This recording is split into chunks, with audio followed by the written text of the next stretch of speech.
Hey, fourth grade, we are ready to start chapter 3. I'm very, very, very sorry to leave you hanging like that, but I was writing the tale of the Baudelaire orphans. I happened to look at the clock and I realized I was running late for a formal dinner party given by a friend of mine, Madame de l'Illustre. Madame de l'Illustre is a good friend, an excellent detective, and a fine cook, but she flies into a rage if you arrive even 5 minutes late, for later than her invitation states. So you must understand that I had to dash off. You must have thought at the end of the previous chapter that Sonny was dead and that this was the terrible thing that happened to the Baudelaires at Uncle Monty's house. But I promise you, Sonny survives this particular episode. It is Uncle Monty, unfortunately, who will be dead, but not yet. As the fangs of the incredibly deadly viper closed on Sonny's chin, Violet and Klaus watched in horror as Sonny's little eyes closed and her face grew quiet. Then, moving as suddenly as the snake, Sonny smiled brightly, opened her mouth, and bit the incredibly deadly viper right on its tiny scaly nose. The snake let go of her chin, and Violet and Klaus could see that it had barely left a mark. The two older Baudelaire siblings looked at Uncle Monty, and Uncle Monty looked back at them and laughed. His loud laughter bounced off the glass walls of the reptile room. "Uncle Monty, what can we do?" Klaus said in despair. "Oh, I'm sorry, my dears," Uncle Monty said, wiping his eyes with his hands. "You must be very frightened, but the incredibly deadly viper is one of the least dangerous and most friendly creatures in the animal kingdom. Sonny has nothing to worry about, and neither do you." Klaus looked at his baby sister, who was still in his arms, as she playfully gave the incredibly deadly viper a big hug around its thick body, and he realized Uncle Monty must be telling the truth. "But then why is it called the incredibly deadly viper?" Uncle Monty laughed again. "It is a misnomer," he said, using a word which here means a very wrong name. "Because I discovered it, I got to name it, remember? Don't tell anyone about the incredibly deadly viper, because I'm going to present it to the Herpetological Society and give them a good scare before explaining that the snake is completely harmless. Lord knows they've teased me many times because of my name. 'Hello, hello, Montgomery, Montgomery,' they say. 'How are you, Montgomery, Montgomery?' But at this year's conference, I'm going to get back at them with this prank." Uncle Monty drew himself up to his full height and began talking in a silly scientific voice. "Colleagues, I'll say, I would like to introduce you to the new species, the incredibly deadly viper, which I found in the southwest forest of... Oh, my goodness, it's escaped!" And then, when all my fellow herpetologists have jumped up on their chairs and tables and are shrieking in fear, I'll tell them that the snake wouldn't hurt a fly. Wouldn't that be hysterical? Violet and Klaus looked at each other and then began laughing, half in relief that their sister was unharmed, and half with amusement, because they thought Uncle Monty's prank was a good one. Klaus put Sonny down on the floor, and the incredibly deadly viper followed, wriggling its tail affectionately around Sonny, the way you might put your arm around someone who you are fond of. "Are there any snakes in this room that are dangerous?" Violet asked. "Oh, of course," Uncle Monty said. "You can study snakes for 40 years without encountering... You can't study snakes for 40 years without encountering some dangerous ones. I have a whole cabinet of venom samples from every poisonous snake known to people, so I can study the ways in which these dangerous snakes work. There is a snake in this room whose venom is so deadly that your heart would stop before you even knew he'd bitten you. There is a snake who can open her mouth so wide she could swallow all 3 of us together in one gulp. There is a pair of snakes who have learned to drive a car so recklessly that they would run you over in the street and never stop to apologize. But all of these snakes are in cages with much sturdier locks, and all of them can be handled safely when you have studied them enough. I promise that you take time to learn the facts. No harm will come to you in the reptile room. There's a type of situation which occurs all too often and which is occurring at this point in the story of the Baudelaire orphans, called dramatic irony. Simply put, dramatic irony is when a person makes a harmless remark and someone else who hears it knows something that makes that remark have a different and unusually unpleasant meaning. For instance, if you were at a restaurant and said out loud, "I can't wait to eat the veal marsala I ordered," and there were people around you who knew that that veal marsala was poisoned and that you would die as soon as you took a bite, your situation would be one of dramatic irony. Dramatic irony is a cruel occurrence, one that is almost always upsetting, and I'm sorry that it has to appear in this story, but Violet, Klaus, and Sunny have such unfortunate lives that it was only a matter of time before dramatic irony would rear its ugly head. As you and I listen to Uncle Monty tell the 3 Baudelaire orphans that no harm will ever come to them in the reptile room, we should be experiencing a strange feeling that accompanies the arrival of dramatic irony. This feeling is not unlike the sinking in one's stomach when one is in an elevator and it suddenly goes down. Or when you are snug in bed and your closet door suddenly creaks open to reveal the person who has been hiding in there. For no matter how safe and happy the 3 children felt, no matter how comforting Uncle Monty's words were, you and I know that soon Uncle Monty will be dead, and the Baudelaires will be miserable once again. During the week that followed, however, the Baudelaires had a wonderful time in their new home. Each morning they woke up and dressed in the privacy of their own rooms, which they had chosen and decorated to their liking.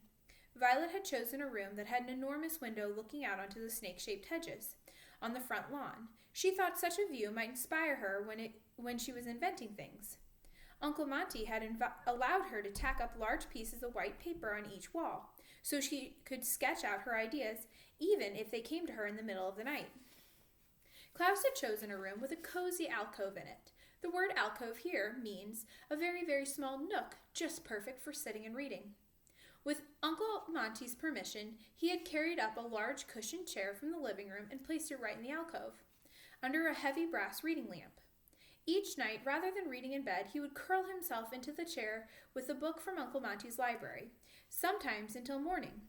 Sunny had chosen a room right between Violet and Klaus's and filled it with small, hard objects from all over the house so that she could bite them when she felt like it. There were also assorted toys for the incredibly deadly viper, so the 2 of them could play together whenever they wanted, within reason. But where the Baudelaire orphans were most likely to be was the reptile room. Each morning after breakfast, they would join Uncle Monty, who would have already started work on the upcoming expedition. Violet sat at the table with the ropes and gears and cages that made up the different snake traps, learning how they worked, repairing them if they were broken, and occasionally making improvements to make the traps more comfortable for the snakes on their long journey from Peru to Uncle Monty's house. Klaus sat nearby reading the books on Peru. Uncle Monty had and taking notes on a pad of paper so they could refer to them later. And Sunny sat on the floor biting a long rope into shorter pieces with great enthusiasm. But what the Baudelaire youngsters liked best was learning all about the reptiles from Uncle Monty. As they worked, he would show them the Alaskan cow lizard, a large green creature that produced delicious milk. They met the dissonant toad, which could intimidate human speech in a gravelly voice. Uncle Monty taught them how to handle the inky newt without getting its black dye all over their fingers, and how to tell when the irascible python was grumpy and best left alone. He taught them not to give the green gimlet toad too much water, and to never, under any circumstance, let the Virginia wolf snake near a typewriter. While he was telling them about the different reptiles, Uncle Monty would often segue, a word which here means let the conversation veer off, to stories from his travels, describing the men, snakes, women, toads, children, and lizards he'd met on his journey. And before too long, the Baudelaire orphans were telling Uncle Monty all about their own lives, eventually talking about their parents and how much they missed them. Uncle Monty was interested in the Baudelaire story, as they were in his, and sometimes they got to talking so long they scarcely had time to gobble down dinner before cramming themselves into Uncle Monty's tiny Jeep and heading to the movies. One morning, however, when the children finished their breakfast and went into the reptile room, they found not Uncle Monty, but a note from him. The note read as followed: "Dear Bambini, I have gone into town to buy a few last things we need for the expedition: Peruvian wasp repellent, toothbrushes, canned peaches, and a fireproof canoe. It will take a while to find the peaches, so don't expect me back until dinner time. Stefano, Gustav's replacement, will arrive today by taxi. Please make him feel welcome. As you know, it is only 2 days until the expedition, so please work very hard today. Your giddy uncle, Monty. What does giddy mean? Violet asked when they were finished reading the note. Dizzy and excited, Klaus said, having learned the word from a collection of poetry he'd read in first grade. I guess he means excited about Peru, or maybe he's excited about having a new assistant. Or maybe he's excited about us, Violet said. Kindau, Sunny shrieked, which probably meant or maybe he's excited about all of these things. I'm a little giddy myself, Klaus said. It's really fun to live with Uncle Monty. It certainly is, Violet agreed. After the fire, I thought I would never be happy again. But our time here has been wonderful. I still miss our parents, though, Klaus said. No matter how nice Uncle Monty is, I wish we still lived in our real house.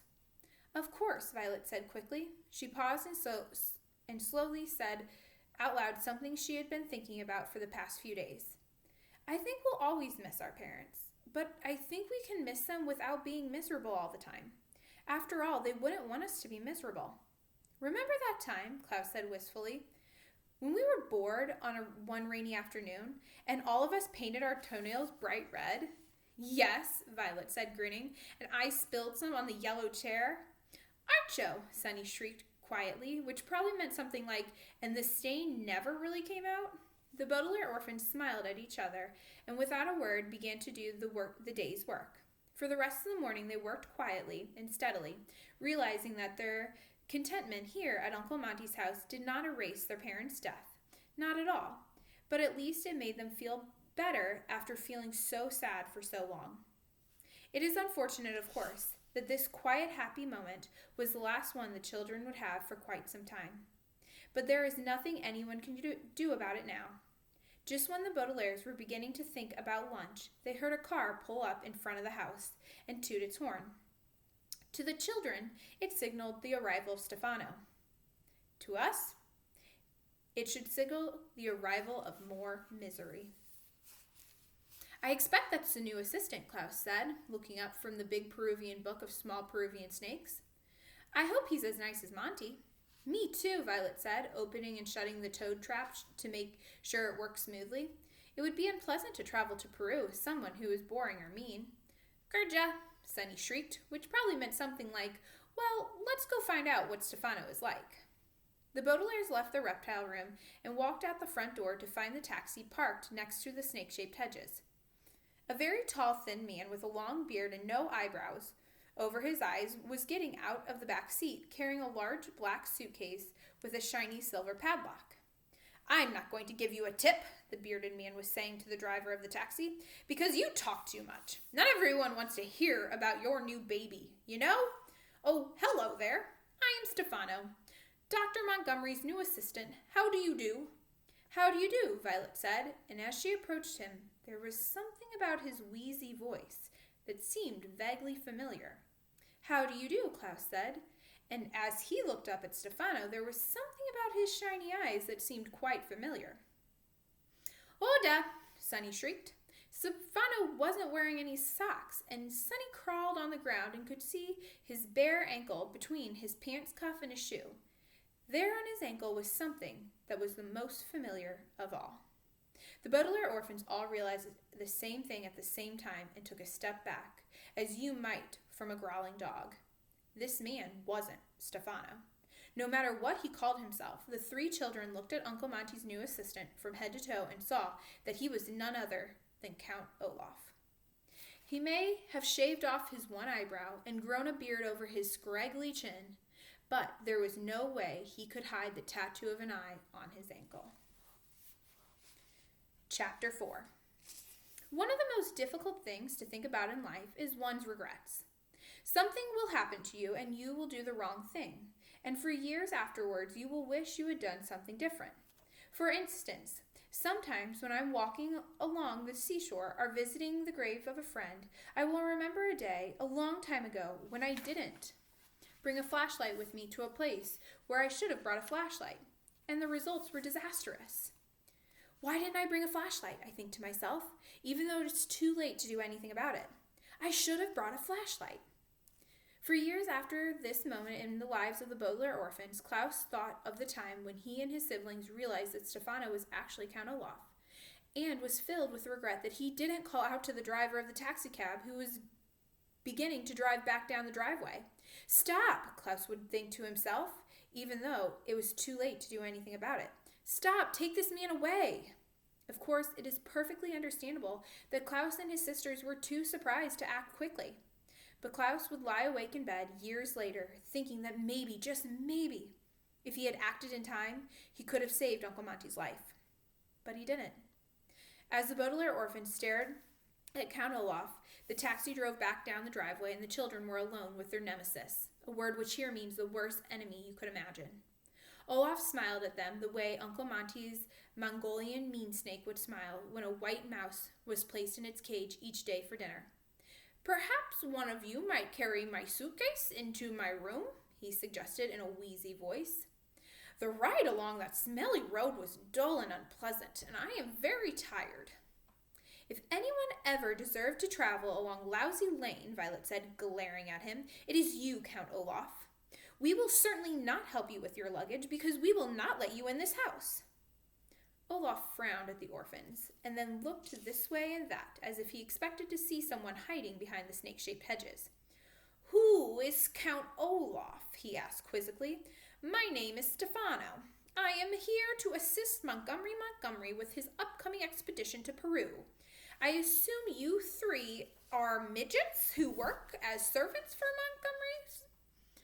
We are not midgets, Klaus said sternly. We are children, and you are not Stefano. You are Count Olaf. You may have grown a beard and shaved your eyebrow, but you are still the same despicable person, and we will not let you in this house. Futa! Sonny shrieked, which probably meant something like, yeah, I agree. Count Olaf looked at each of the Baudelaire orphans, his eyes shining bright, as if he were telling a joke. I don't know what you're talking about, he said, but if I did, and if I were this Count Olaf you speak of, I would think that you were being very rude. And if I thought you were being rude, I might get very angry. And if I got angry, who knows what I would do? The children watched as Count Olaf raised his scrawny arms in sort of a shrug. It probably isn't necessary to remind you of just how violent he could be, but it certainly wasn't necessary at all to remind the Baudelaires. Klaus could still feel the bruise on his face from the time Count Olaf had struck him, when they were living in his house. Sonny still ached from being stuffed in a bird cage and dangled from the tower where he made his evil plans. And while Violet had not been the victim of any physical violence from the terrible man, she had almost been forced to marry him, and that was enough to make her pick up his suitcase, and drag it slowly towards the door of the house. Higher, Olaf said. Lift it higher. I don't want it to drag along the ground like that. Klaus and Sonny hurried to help Violet with the suitcase, but even with the three of them carrying it, the weight made them stagger. It was misery enough that Count Olaf had reappeared into their lives, just when they were feeling so comfortable and safe with Uncle Monty. But to actually be helping with this awful person enter their home was almost more than they could bear. Olaf followed closely behind them, and the three children could smell his stale breath as they brought the suitcase indoors and set it on the carpet beneath the painting of the intertwined snakes.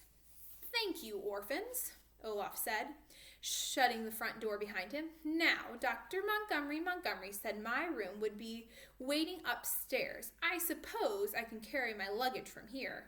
Now run along. We'll have lots of time to get to know one another later. We already know you, Count Olaf, Violet said. You obviously haven't changed a bit. You haven't changed either, Olaf said. It is clear to me, Violet, that you are as stubborn as ever. And Klaus, you're still wearing those idiotic glasses from reading too many books. And I see that little Sonny here still has 9 toes instead of 10. Foot, Sonny shrieked, which probably meant something like, I do not. What are you talking about? Klaus said impatiently. She has 10 toes just like everybody else. Really, Olaf said. That's odd. I remember that she lost one of her toes in an accident. His eyes shone even brighter, as if he were telling a joke, and he reached into his pocket of his shabby coat and brought out a long knife, such as one you might use for slicing bread.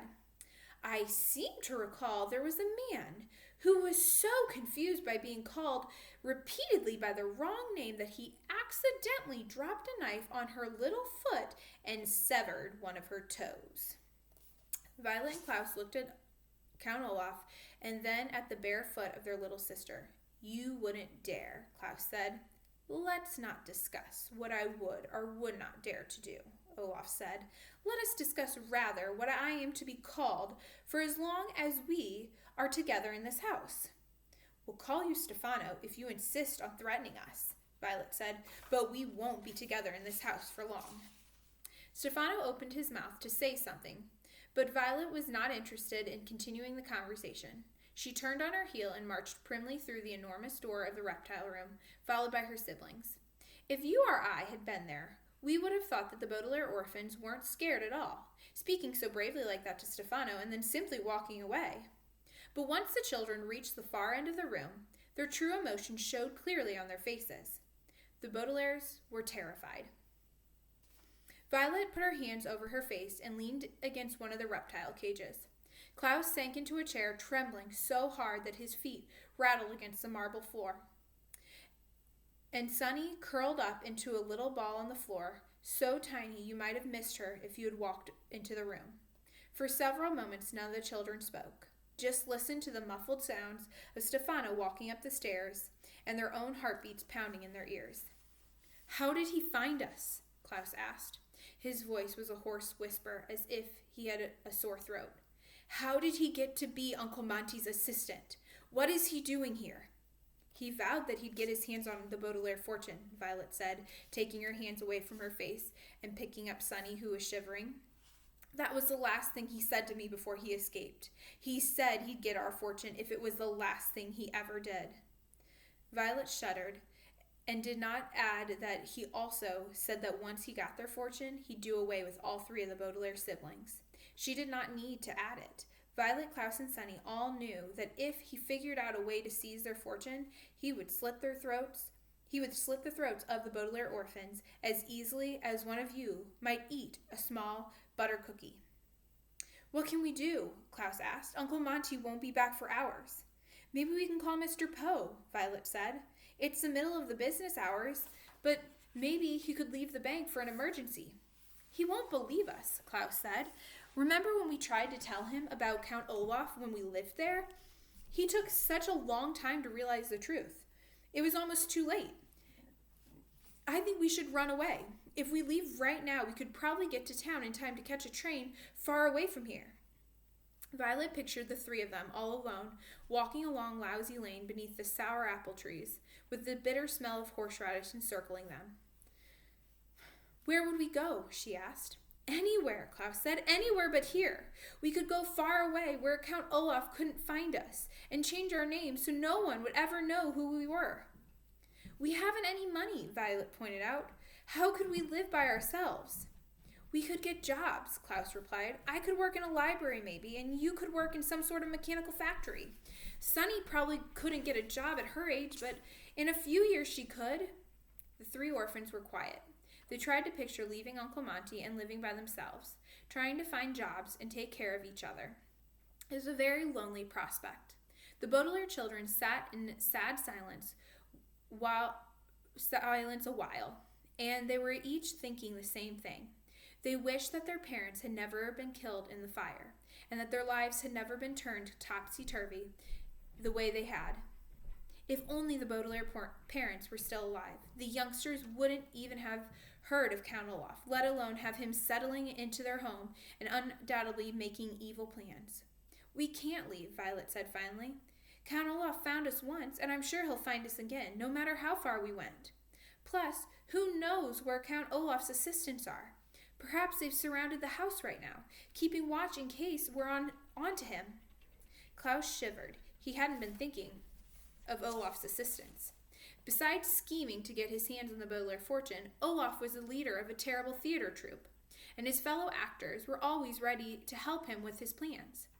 They were a gruesome crew, each more terrifying than the next. There was a bald man with a long nose who always wore a black robe. There were 2 women who always had ghostly white powder on their faces. There was a person so large and blank-looking that you couldn't tell if it was a man or a woman. And there was a skinny man with 2 hooks where his hands should have been. Violet was right. Any of these people could be lurking outside Uncle Monty's house waiting to catch them if they tried to escape. I think we should just wait for Uncle Monty to come back and tell him what has happened. Violet said, "He'll believe us. If we tell him about the tattoo, he'll at least ask Stefano for an explanation." Violet's tone of voice when she said Stefano indicated her utter scorn for Olaf's disguise. "Are you sure?" Klaus said. "After all, Uncle Monty is the one who hired Stefano."